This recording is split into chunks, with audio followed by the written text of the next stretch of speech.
5월 21일 수요일 에스더 9장 1절에서 19절 말씀입니다. 아달월 곧 12째 달 13일은 왕의 어명을 시행하게 된 날이라.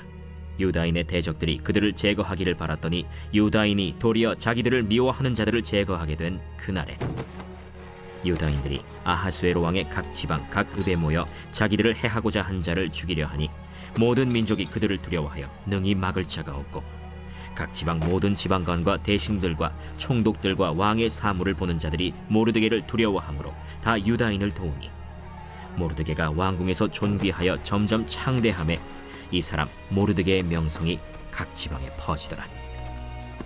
유다인이 칼로 그 모든 대적들을 쳐서 도륙하고 진멸하고 자기를 미워하는 자에게 마음대로 행하고 유다인이 또 도성 수산에서 500명을 죽이고 진멸하고 또 바산다다와 달본과 아스바다와 보라다와 아달리아와 아리다다와 바마스다와 아리세와 아리데와 외사다 곧 함무다다의 손자여 유다인의 대적 하만의 10아들을 죽였으나 그들의 재산에는 손을 대지 아니하였더라.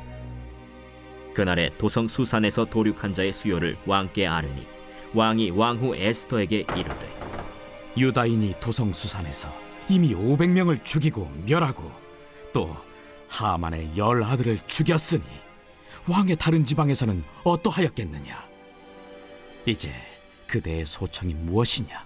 곧 허락하겠노라. 그대의 요구가 무엇이냐? 또한 시행하겠노라. 왕이 만일 좋게 여기시면 수산에 사는 유다인들이 내일도 오늘 조서대로 행하게 하시고 하만의 10아들의 시체를 나무에 매달게 하소서. 왕이 그대로 행하기를 허락하고 조서를 수산에 내리니 하만의 10아들의 시체가 매달리니라.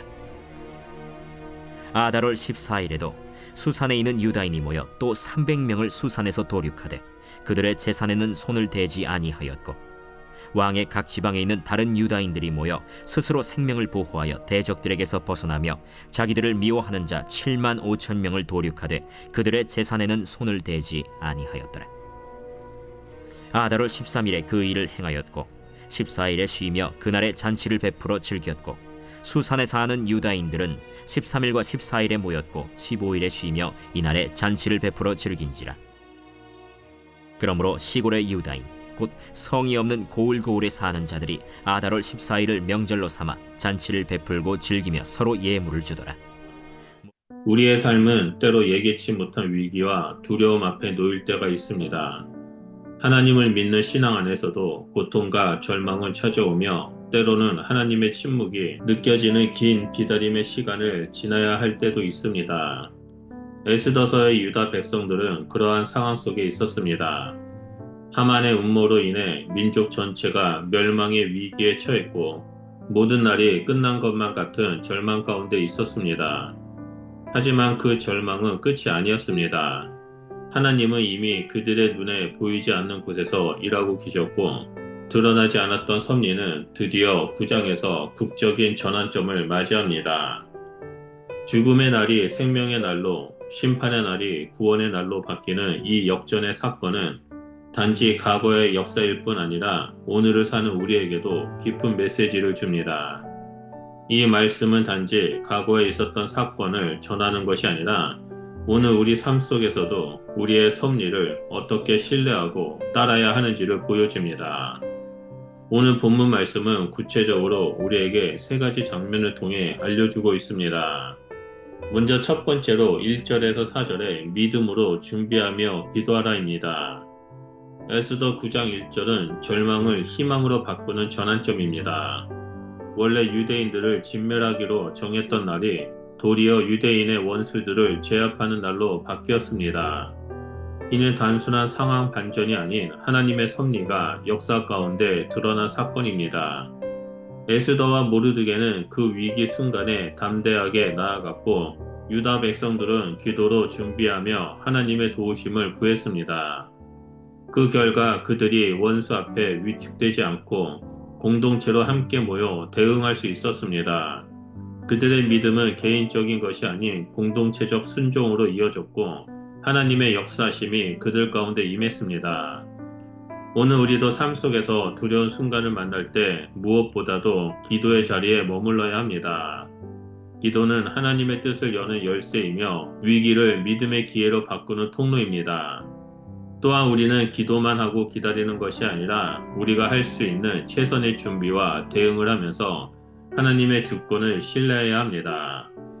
두 번째로 5절에서 12절에 악을 피하지 말고 거룩하게 대면하라입니다. 본문은 유대인들이 자신을 죽이려고 했던 자들을 심판하는 장면을 보여줍니다. 그들은 방어적 입장에서 싸웠으며 탈취물에는 손을 대지 않았습니다.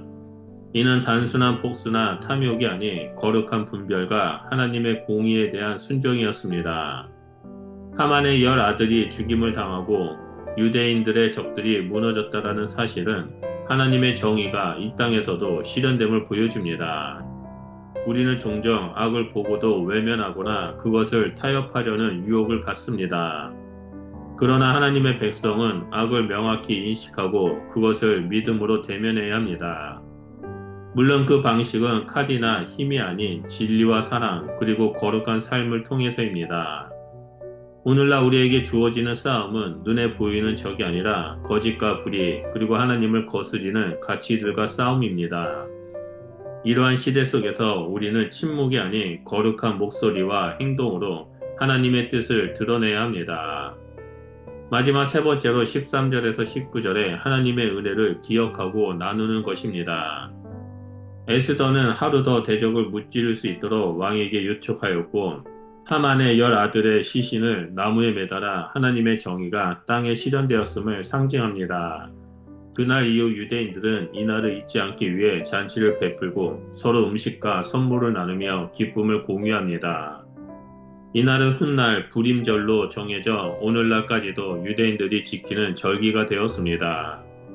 그들은 슬픔의 날이 기쁨으로 바뀐 날을 기억하며 하나님의 구원을 세대에 전하고 있습니다. 오늘 우리는 우리에게 주어진 하나님의 은혜를 어떻게 기억하고 있는지 되돌아봐야 합니다. 받은 은혜를 쉽게 잊고 그때뿐의 감격으로 끝나버리진 않았는지 돌아봐야 합니다.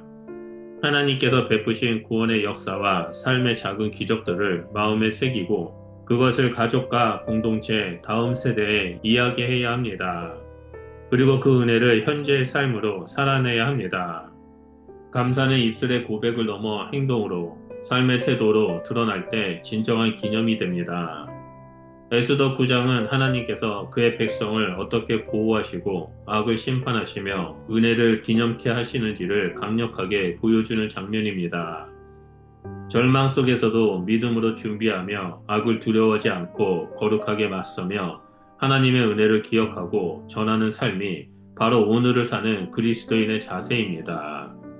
하나님은 지금도 일하시며 오늘도 우리 삶의 역전의 날을 준비하고 계십니다. 그러므로 하나님의 섭리와 계획을 믿고 순종하며 걸어가시길 주님의 이름으로 축복합니다. 그러할 때 우리는 하나님의 영광을 드러내는 통로가 될 것이라 믿습니다. 기도하겠습니다. 전능하신 하나님, 죽음의 날을 생명의 날로 바꾸시는 하나님의 섭리를 찬양합니다. 위기의 순간에도 하나님의 주권을 신뢰하며 악을 타협하지 않고 거룩하게 살아가는 자가 될 수 있도록 우리와 함께하여 주시옵소서. 그래서 우리가 받은 은혜를 잊지 않고 세상과 나누며 살아가는 자가 될 수 있도록 성령 하나님 우리의 삶을 주관하여 주시옵소서. 예수 그리스도 이름으로 기도드립니다. 아멘.